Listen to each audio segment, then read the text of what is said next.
Boa tarde, gente. Bom, se eu estivesse em Salvador, eu estaria mega preocupado nessa volta do almoço. Porque o pessoal teria voltado de uma boa muqueca de camarão, de peixe, o sono ia ser um desafio aqui. Mas não é porque a gente não está lá que esse desafio não existe, né? A gente vai começar porque a gente tem um horário a cumprir, mas a galera vai chegando aos poucos. Então vamos lá. A gente veio falar sobre uma história real que a gente viveu em um projeto. Em uma instituição que está passando por uma transformação ágil e digital. Então a gente vai falar de coisas, de situações reais. Quem aqui assistiu a palestra do Toledo? Bom, vocês vão, ele certamente identificou atores que estão aqui e vocês vão poder também relembrar e fixar um pouquinho dos comportamentos que eles citaram lá embaixo. Eu me chamo Vladson Freire, hoje eu sou Agile Coach dessa instituição, uma instituição centenária, tá? Verde, mas eu não posso falar o nome. Depois eu estava olhando essas badzinhas aqui, eu falei, cara, eu já fiz algumas coisas, mas eu não sou muito preso às certificações, então o meu papel agora é Agile Coach, mas eu me sinto como um cara de agente de mudança. Eu sempre fui assim, por onde eu passei, desde a época que eu era mais desenvolvedor. Eu nunca deixei de ser desenvolvedor, mas hoje eu sou menos. Eu acho que ser agente de mudança é algo que cabe para qualquer papel. Então eu me encaixo assim, porque daí eu me adapto mais fácil. Boa tarde, não tinha falado até agora, né? Rafael Rodrigues, sou analista de teste, QA, na Soft Design. É uma empresa de pequeno porte, que fica em Porto Alegre. Aí está o contato. E vamos começar, então. Bom, como plano de fundo dessa apresentação, a gente escolheu o filme A Procura da Felicidade, que conta a história do Chris Gardner, que é um cara que passou um monte de desafio. Quem já assistiu esse filme? Uma galera, né? Nossa, esse filme é muito bom. E a gente escolheu ele porque certamente ele é uma história de sucesso, porque depois ele se torna um cara rico, uma personalidade conhecida no mundo inteiro, mas para chegar lá foram muitos altos e baixos, muitas puxadas de tapete, muitos problemas que ele enfrentou, mas esse cara se manteve resiliente e manteve ativo e com foco em entregar aquilo que ele esperava. Quem conhece o Cumulative Flow? Rafael falou ontem, né? O Rafael falou. Albino. Exatamente. Hoje a gente falou um pouco de lead time. Esse é um dos gráficos que a gente consegue gerar para a companhia, para a organização, para times, o acumulativo do fluxo de trabalho, de acordo com o que você faz o mapeamento. Então, para esse exemplo específico, esse time tem um backlog, eles têm uma fase de desenvolvimento, uma fase de teste e uma fase de done. Aqui a gente consegue avaliar o work in progress, que o Toledo comentou mais cedo, que é a quantidade de trabalho que está em andamento. A gente consegue pegar o lead time, que é o tempo desde quando a gente começou para o tempo que a gente entregou. E vocês vão ver bastante ele ao longo do caminho. Então, por isso que eu coloquei ele aqui, para deixar todo mundo no contexto. Bom, então vamos começar o início do projeto, o início desse case.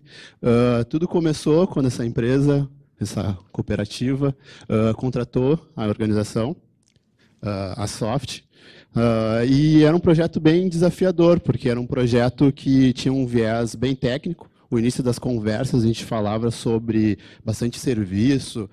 O projeto era para fazer uma aplicação, acessar múltiplos domínios BPM, Oracle. Então, a Oracle tem uma worklist, e eles precisavam fazer outras worklists, e para isso a gente usar uma aplicação só. E a ideia, o contexto era de um time ágil. O nosso primeiro projeto na área, na arquitetura corporativa, nosso da Soft, Vladson iniciando na organização, também nessa área de arquitetura corporativa, o primeiro Scrum Master da área. Então, tudo era novo e aquela motivação inicial dos desafios do projeto, o que vai ter, o que a gente vai fazer. Então, bastante discussões em relação a isso. Algo a acrescentar, que o escopo desse projeto ele era flexível. A gente tinha que fazer uma aplicação muito, muito técnica. Então, para que isso acontecesse, a gente tinha que avaliar se dava para fazer. Então, no contrato, tinha assim, temos uma fase de POCs, né, de provas de conceito. Se der certo, a gente faz os projetos que têm que ser feitos em cima dessa plataforma. Só que qual que é o grande ponto? Durante todas as conversas iniciais do projeto, nunca se falava do cliente. Porque a arquitetura, como toda grande arquitetura de uma grande empresa, ela achava que ela era o cliente. Ou que a infraestrutura, que era o patrocinador principal do projeto, era o cliente. E uma das coisas que me chamou mais a atenção foi isso. Eu falei assim, ok, entendi, tem uma questão técnica. Mas e se a POC der certo? Para quem a gente entrega isso? Não, isso é para infraestrutura. Mas a infraestrutura vai usar esse produto? Sim.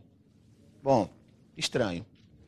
Então foi o que eu fiz. Eu falei, bom, eu tenho que imaginar e encontrar uma forma de nivelar esse conhecimento, tá? De fazer que pelo menos a gente conseguisse fazer o produto certo e que a gente conseguisse extrair dessas pessoas que tinham um mindset de achar que elas eram as donas do produto, de mostrar para elas que talvez não fosse, né? Que isso talvez não fosse verdade. Então eu fui dar uma procurada de encontrar alguma forma de fazer um workshop, de fazer um momento, não tinha grana no projeto, que era um projeto, a gente estava no começo da transformação, para fazer uma etapa de ideação, de discovery, não tinha nada disso, já estava o time ali disponível para fazer. E foi aí que eu dei a sorte de achar o Impact Map, que é construído por um israelense famoso, ele tem livros sobre user story, que é bem bacana, que é o Gord Zadzik, e ele criou o Impact Map, que é a frase que mais me marcou quando eu comecei a ler esse livro, assim, na madrugada da sexta para a segunda, né? Então eu fui para a imersão, era que ele falou, cara, a gente está cansado de fazer produtos que não agregam valor para o usuário, que não impactam a vida de ninguém. E era o meu primeiro projeto ágil dentro daquela companhia, e eu não queria fazer um produto que ninguém usasse. Daí eu falei, bom, esse cara vai me ajudar de alguma forma. Então, com isso, o que é o Impact Mapping, na verdade? O Impact Map é como se fosse aquela comida da segunda-feira, ele é o resto da comida do fim de semana, no qual ele nasceu em 2012, ele tinha experimentado e trabalhado com Jeff Patton, trabalhado com a galera de ideação da parte de produto, e ele já tinha usado bastante coisa. Ele tinha usado o Use Impact Mapping, ele tinha usado o Inject IDS Features, ele tinha usado o Impact Map for Training Organizations, ele tinha usado Measurability Iterative Delivery Dias do Tom Glib. Ele tinha usado um monte de coisa, mas em 2012 era quando estava aquele boom do Lean Startup. E ele falou, cara, essas coisas podem dar certo, mas não desse mesmo jeito. Cadenciado de uma forma cascata. A gente pode fazer algo mais interativo. E com isso ele cria o Impact Map. Mas como é que esse cara funciona, né?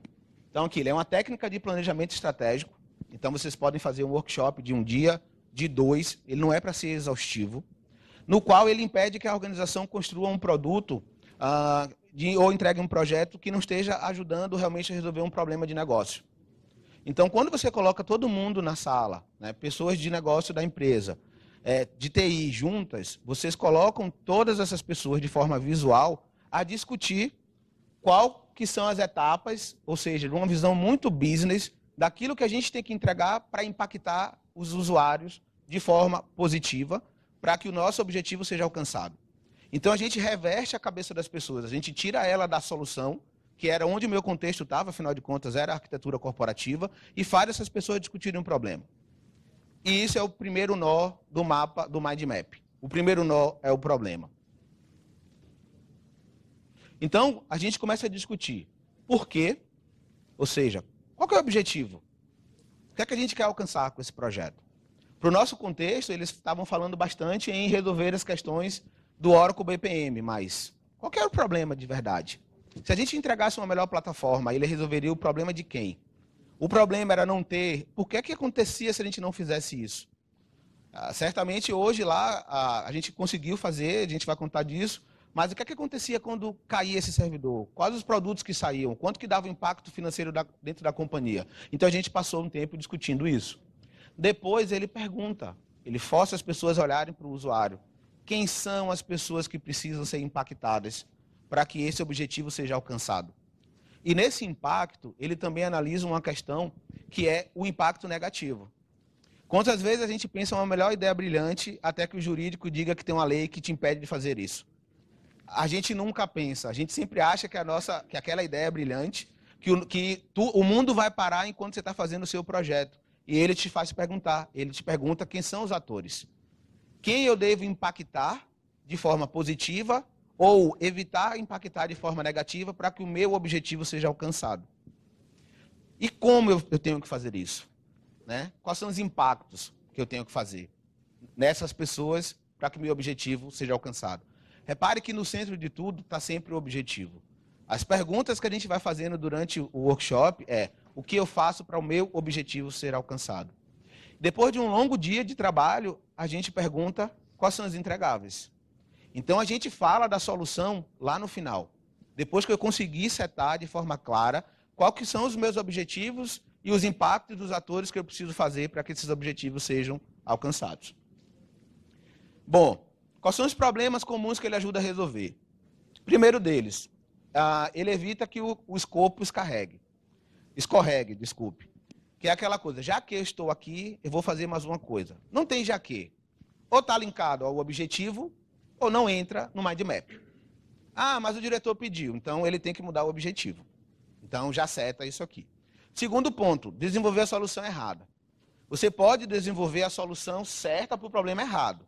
Mas dado que o problema está bem setado, você não vai fazer uma aplicação mobile para um produto que precisa ser rodado dentro da floresta que não tem internet. Você está dizendo qual é o problema que você tem. Talvez seja melhorar o histórico médico dos índios dentro da Oca. Não faz um produto mobile que precisa de internet. Então a solução já está meio que setada.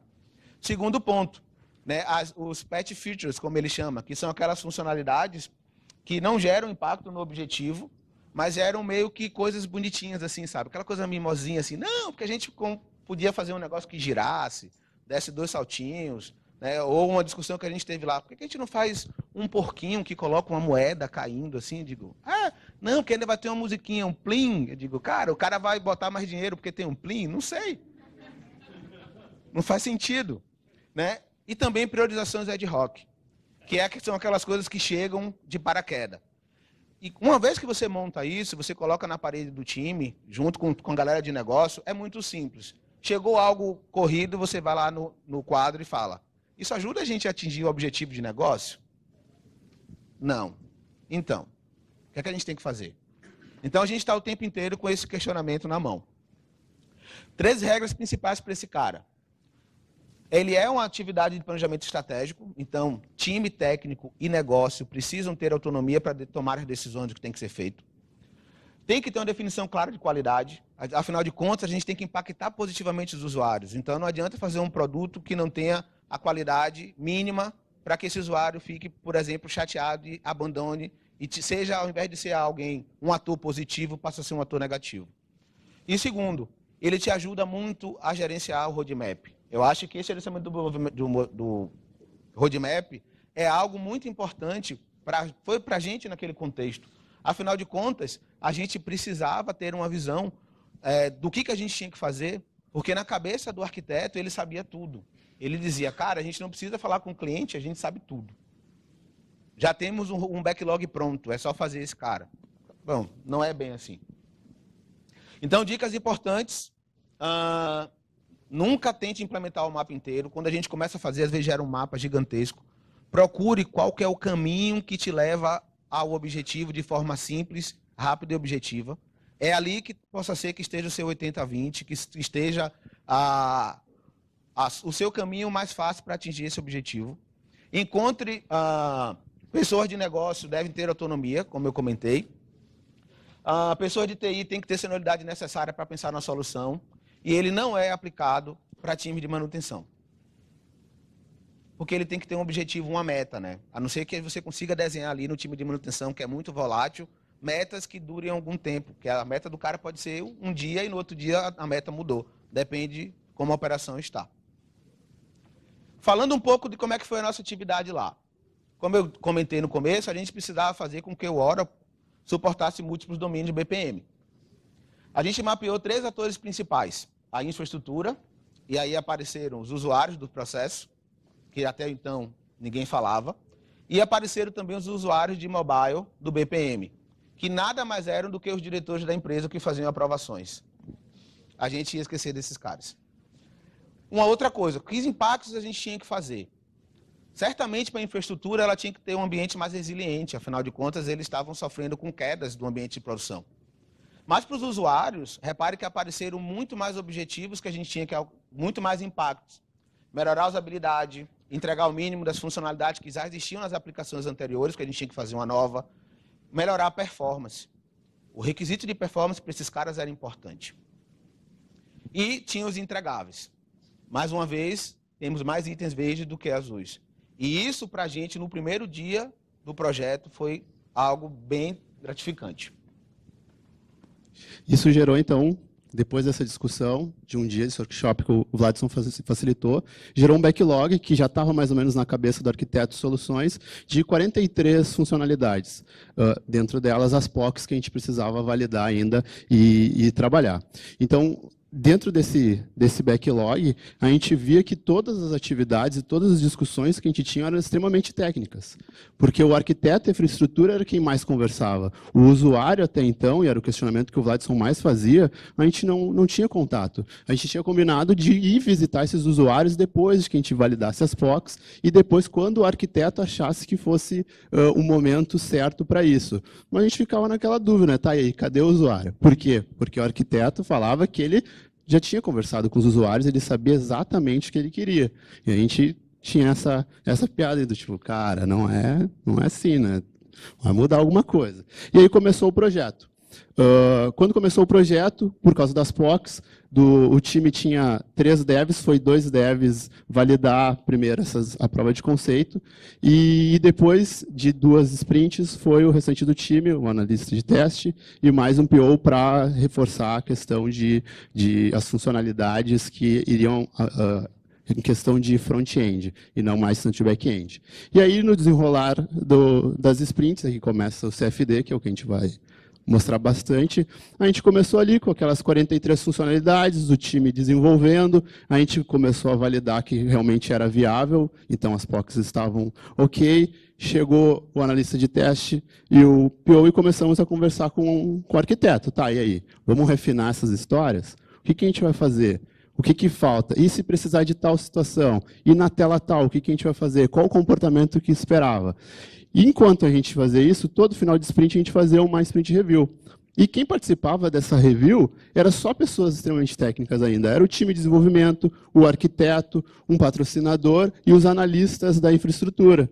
E ainda assim, a gente fazia algumas coisas e não mostrava para ninguém. Mostrava para pessoas que a gente sabia que não ia usar a aplicação. Eram pessoas que só iam validar se a gente estava executando o projeto ou não. Então, não agregava. Então, a gente não via o usuário nunca. E a gente sempre se questionava, tá, e aí, cadê essa funcionalidade? Está certo? Não está certo? Será que a gente está fazendo a coisa correta? A gente foi conhecer os nossos usuários só 2 meses depois de 4 sprints.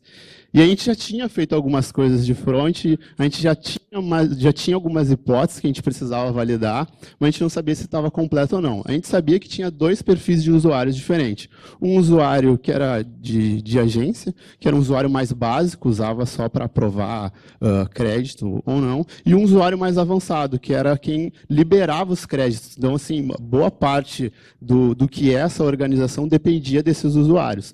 Quando nós fomos visitar esses primeiros usuários, a gente já viu que aquele arquiteto já não estava tão correto. Porque saindo de lá, esses usuários mais básicos, a gente viu que aumentou ali em torno de 7 funcionalidades que a gente não tinha mapeado naquele primeiro momento no nosso backlog.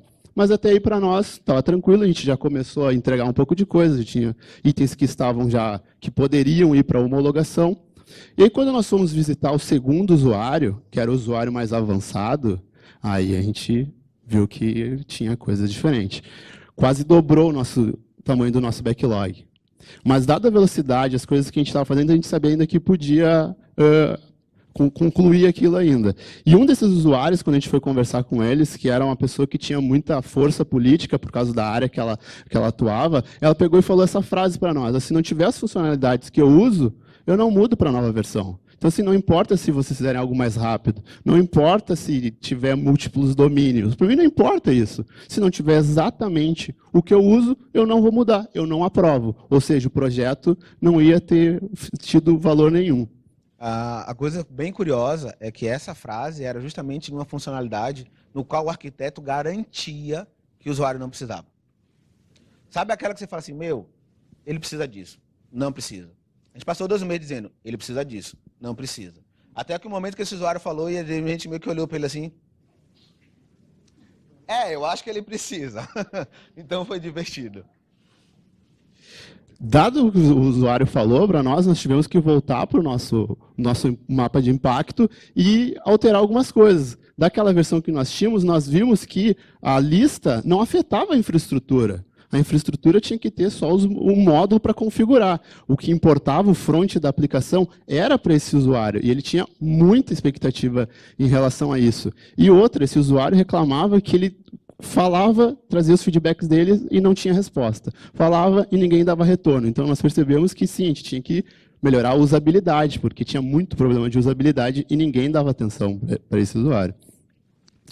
O que nós fizemos? Nós pegamos e projetamos ali para ver se esse aumento de funcionalidades iria interferir ou não. Então, a gente só fez uma projeção da nossa entrega, das nossas velocidades, e a gente viu que o time conseguia absorver ainda, sem nenhum problema.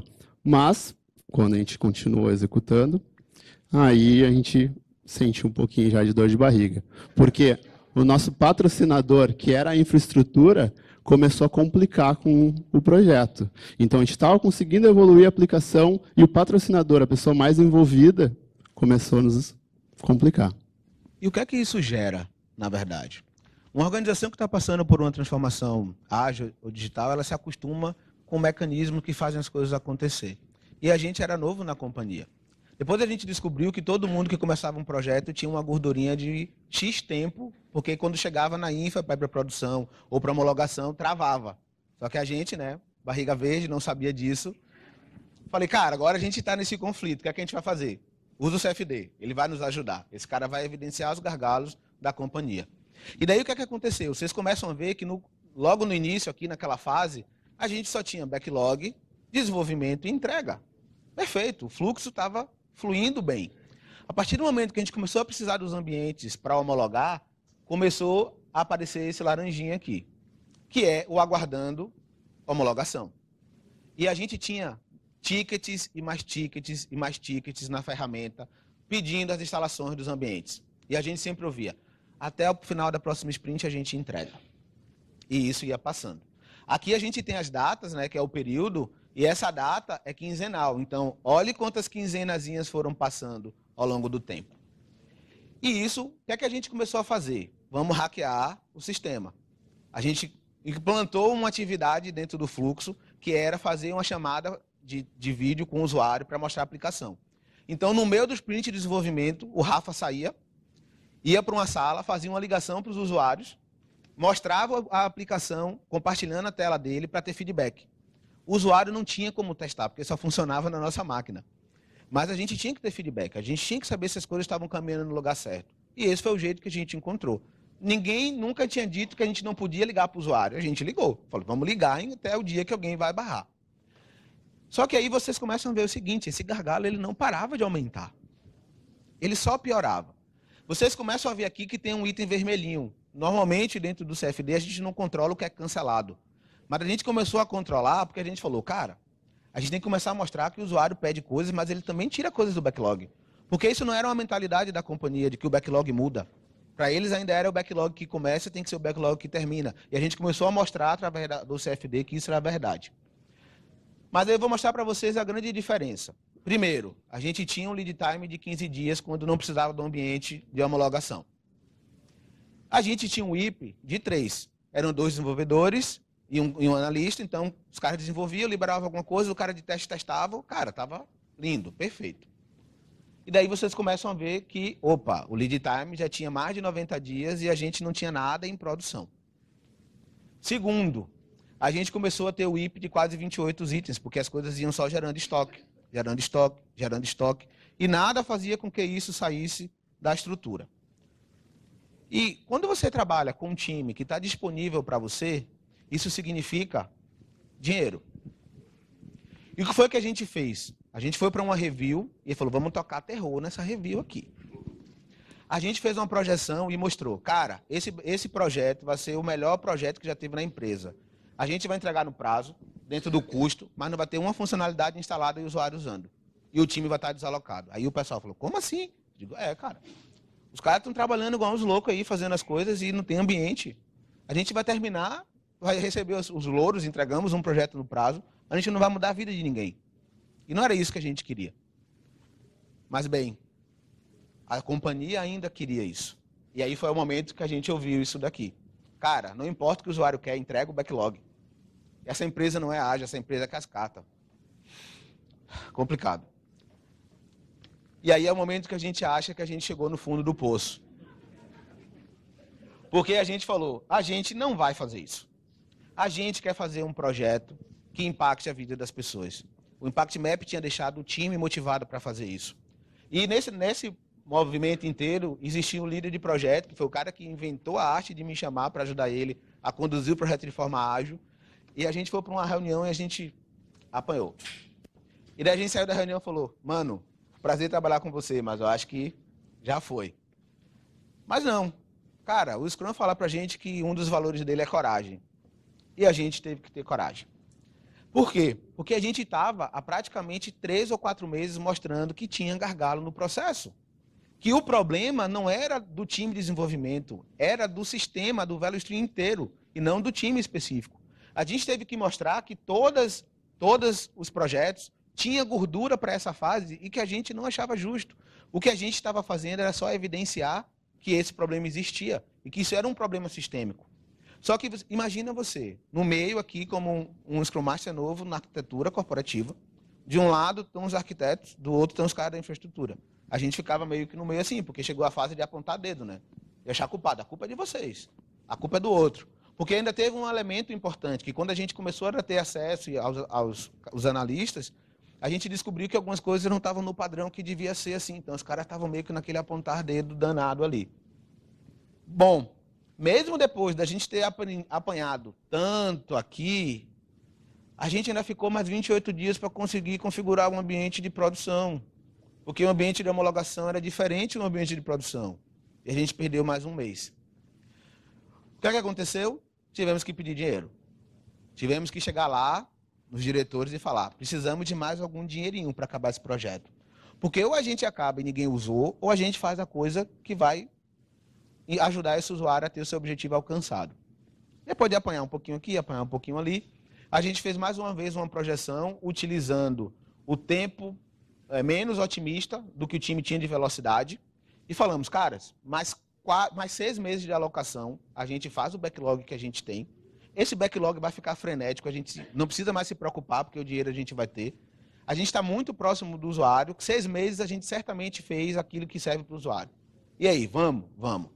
Mais 15 dias para ter coragem de ir lá, né? Porque a gente não podia falhar nisso. Se a gente errasse, a maturidade da companhia ainda não era entender que há mudanças. Então a gente tinha que acertar. E a gente foi.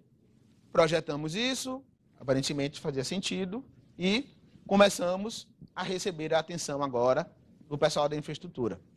Ninguém mais queria ser o responsável por ter que pedir dinheiro, né? Afinal de contas, ir para uma reunião com todos os diretores e dizer que precisa de mais X mil reais é algo que a gente evita.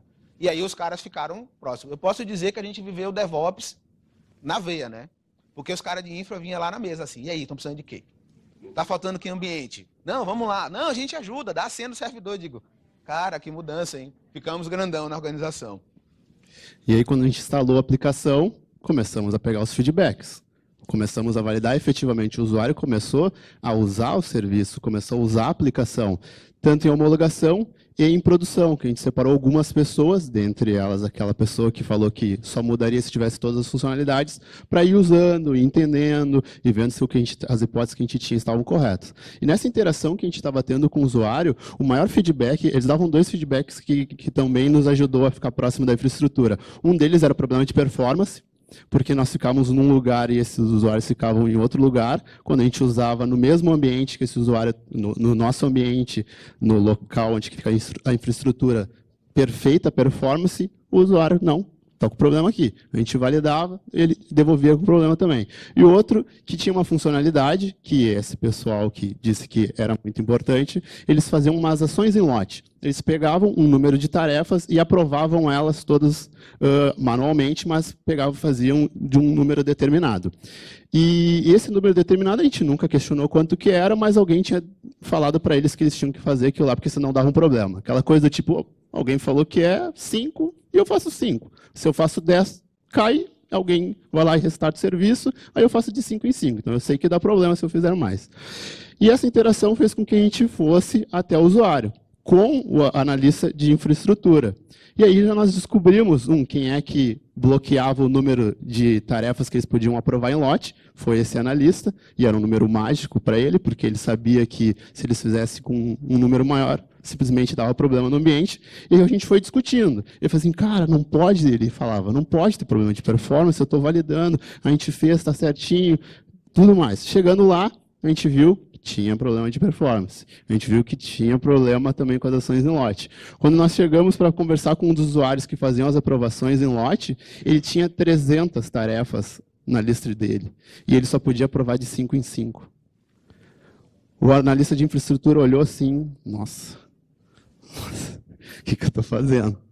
Meu Deus do céu. E o problema de infraestrutura, ainda ele era intermitente a performance, né? Então, às vezes, funcionava muito bem e em determinado momento não funcionava. E aí, quando a gente saiu de lá, nós saímos com outro ânimo, porque o analista ele saiu interagindo conosco, do tipo assim, cara, vamos ajudar esses caras. Aquela parada de ação em lote, velho, a gente vai ter que rever, não pode ser assim, cara. O cara vai ficar o dia todo fazendo isso, e dava problema para ele também. Mas ele começou a sentir na pele o que o usuário fazia. A questão de performance também, senão a gente vai ter que reservar tempo nas sprints para ver a questão de performance, para ir melhorando de tempo em tempo.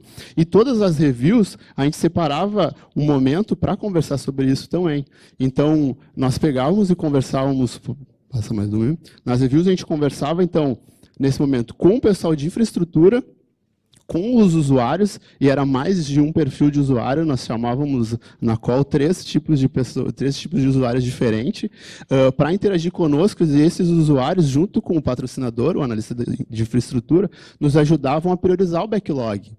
Eles nos ajudavam a entender a importância que tinham os itens também. A questão de performance, o próprio cara da infraestrutura fala assim, cara, não, vamos dar mais uma melhoradinha aqui. E em cada review, a gente confirmava, pegava esses feedbacks com o usuário. Está melhorando? Está melhorando, mas ainda não está 100%. E aí a gente foi priorizando o backlog junto com esse usuário e foi uma interação muito boa. Do momento em que a infraestrutura achava que aquele usuário era o problema, e o usuário achava que era infraestrutura, sempre porque não dava ouvidos, todo mundo entrando em sinergia com o time de desenvolvimento nós no meio ali. Né? Bom, reparem que a gente no começo tinha pouca coisa que cancelava, né? E o backlog ele continuou crescendo, mas coisas começavam a ser canceladas. E um dos diretores que aprovou mais verba para o projeto, ele falou o seguinte, cara, não faz tudo que o usuário quer não, porque a gente vai ter que pedir dinheiro de novo. Eu falei, não é isso, fica calmo. Aí a gente fez o seguinte, a gente tinha uma reunião quinzenal com ele, no qual a gente levava o backlog e o nosso primeiro slide era quantas funcionalidades o usuário cancelou. Porque daí ele já ficava tranquilo. Os caras tiraram mais coisa. Mas nunca ninguém tira coisa nessa empresa. Eles tiraram coisa? Sim, tiraram. Daí a gente mostrava depois que prioridades tinham mudado, que outras coisas tinham surgido, mas que, calma, cabe tudo na data que a gente combinou. Fica tranquilo. E daí, à medida que a gente foi passando, essa interação foi ficando melhor ainda. Porque a gente foi, depois de ter um gargalo, trabalhando. Né? O nosso lead time ele ficou bem estável.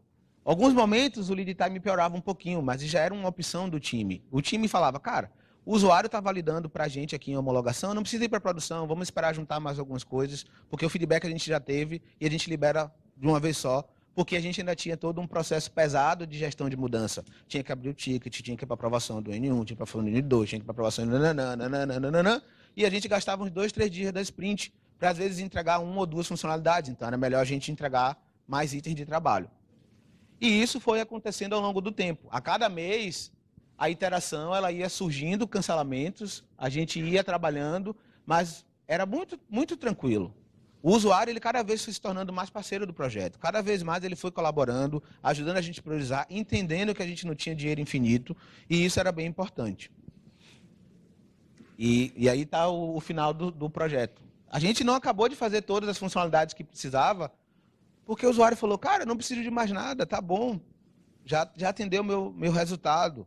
Né? Eu já chegou no momento onde eu queria que chegasse. Chegou o momento em que nós realmente viramos a aplicação, porque a gente começou a... Como nós tínhamos selecionado um grupo de usuários, e eles ficavam todos no mesmo local, o cara foi vendo que o colega dele estava usando uma aplicação diferente, ele começou a usar também, ele descobriu aquele link, né? Aí, quando vê o outro também, e aquilo foi ficando já automático entre os usuários. A gente começou a fazer uma mudança, e na hora que a gente foi virar a chave, a gente viu que já boa parte das pessoas já nem usavam mais a worklist antiga, a lista de tarefas antiga, porque já não fazia sentido, porque ela demorava mais, a tela, a usabilidade dele era comprometida, e ele viu os colegas dele já usando também. Então chegou um momento que foi a aprovação, né? A aprovação do pessoal.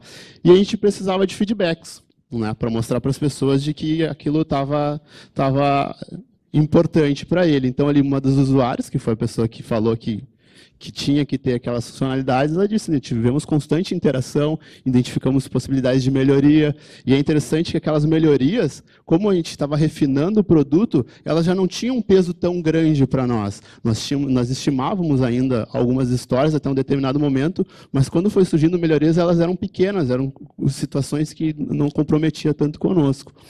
Coordenador da infraestrutura, dizendo que os feedbacks dos usuários ajudavam bastante, gerente da área, né, parabenizando pelo trabalho, os analistas, né, que são as pessoas que aprovavam, também satisfeitas com o trabalho. Mas a gente, como time, ainda não estava satisfeito. Beleza, a aplicação estava no ar, os usuários estavam gostando. A gente não fez uma mudança brusca, como o Rafa comentou. A gente não fez aquele negócio, nosso produto é bom, desliga o velho. Pá, aí é bom, né? Tá todo mundo usando. Não, deixou as duas funcionando e os caras foram migrando. Veio uma mudança bem brusca, a gente estava lançando um outro projeto de um outro time que ia usar essa nova lista. E daí os caras chegaram assim, cara, a gente tem que lançar na semana que vem. Tá, beleza. Passa só aí o endereço das APIs aí, a gente conecta aqui e vai funcionar. Ah, sim? É. A gente coloca no backlog do time, dá para fazer, a gente faz. Então a gente realmente estava com um time com a sinergia muito boa, a equipe técnica era boa. Mas a gente não estava satisfeito. Para a gente que tinha ouvido aquela frase, né, faz do jeito que está escrito no começo e não se importa, a gente queria o feedback dessa pessoa. E veio. Daí foi o momento que a lágrima caiu assim. A gente passava por ele no corredor assim, só para ver se ele falava, né? Digo, vai lá um assim. Aí o cara não falava. Até o momento que ele falou, cara, ficou bom, muito legal, vocês fizeram um trabalho massa. A gente falou, bom, agora dá pra gente comemorar. Né? E aí a gente, cara, celebrou, a gente ficou feliz pra caramba, né? Chegamos no nosso ápice. Porque fazer projeto que impacta a vida dos usuários em empresas que estão começando a sua jornada é muito difícil. É você ter que falar para as pessoas que aquela certeza que ela tem de que ela sabe o que o usuário quer, na verdade é a certeza que ela não sabe que ela tem certeza. E isso é muito difícil você dizer. E aos poucos a gente foi gerando essa transformação. Aos poucos a gente foi fazendo tudo isso e pensando no usuário, que eu acho que tinha que ser o foco, né? Não adianta a gente fazer software rápido se não faz aquilo que o usuário precisa. E era muito isso que a gente estava buscando. E por estar no Rio Grande do Sul, tudo termina em churrasco. E aí está o time celebrando depois da entrega. Graças a Deus essa aplicação tem um índice baixíssimo de bugs. A gente praticamente não tem reclamação de bugs dos usuários. Eu passo lá ainda, não estou mais trabalhando dentro da arquitetura, às vezes eu vou lá, e aí, como é que está a lista? Cara, a gente nem se lembra que ela existe, está funcionando, está tranquilo, então acho que isso é algo que realmente perpetuou. E daí a gente chega no fim, esse é o Chris Gardner real, passando pelo Smith no filme, não sei se todo mundo que já assistiu se ligou nesse ponto. Tem dicas do livro, aí está o link. A parte de métricas ágeis ajudou bastante a gente mostrar os problemas e não ser apontado como a causa do problema. Uma das preocupações que a empresa tinha, né, que a gente é uma empresa muito grande e eu era da empresa grande, era de que sobrasse para a empresa pequena a responsabilidade por ter que pedir mais dinheiro. E o CFD nos ajudou a ser justos. Afinal de contas, o problema era nosso, não era da empresa. E é isso. É um momento de pergunta e acabamos. Não, a gente não tinha Product Owner. A gente tinha um cara que veio depois para fazer a história do usuário. Porque no nosso contexto, não, eles achavam que não precisava, já estava documentado.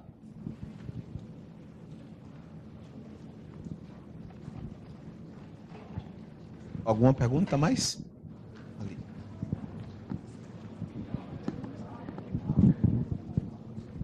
Como vocês foram daquele mapa estratégico para as histórias? Como é que vocês fizeram esse refinamento? Também de uma forma colaborativa? Sim. Quando você chega na etapa dos entregáveis, dependendo da maturidade das pessoas que estão rodando o workshop, você ali já chega em funcionalidades pequenas. A gente roda isso em mais pontos. Nesse primeiro, a gente tinha coisas mais macro, porque ainda havia uma resistência do lado da arquitetura, porque ela já achava que sabia. Então, durante o workshop, talvez a gente queria detalhar, a gente tomava um choquinho assim, não vai aí que já está tudo certo. Mas, ao longo do tempo, não. A gente fez outros usando o Impact Map, no qual você já chegava. Cara, a gente tem que entregar uma tela de cadastro de tal coisa. Então, já era um nível bem pequeno. É ali, naquele momento, que você faz o mapeamento. Você pode, depois daquele ponto, fazer um Story Map, pensando no seu principal ator, naquele caminho que é para continuar, mas dependendo da maturidade das pessoas, você já pode sair dali com algo que você já consegue fazer. Com relação ao feedback do usuário, que vocês participavam, fazer aquelas videoconferências, vocês trabalhavam sempre com o mesmo usuário ou faziam uma rotação entre os usuários das equipes? Era sempre os mesmos usuários. Teve um momento que começou a ter outras pessoas participando, para eles mesmos pegavam opiniões dos colegas, né? Mas no geral era sempre as mesmas pessoas. Me ajudou bastante isso. Obrigado. Mais alguma pergunta? Ok, gente, obrigado por vocês terem vindo. Obrigado.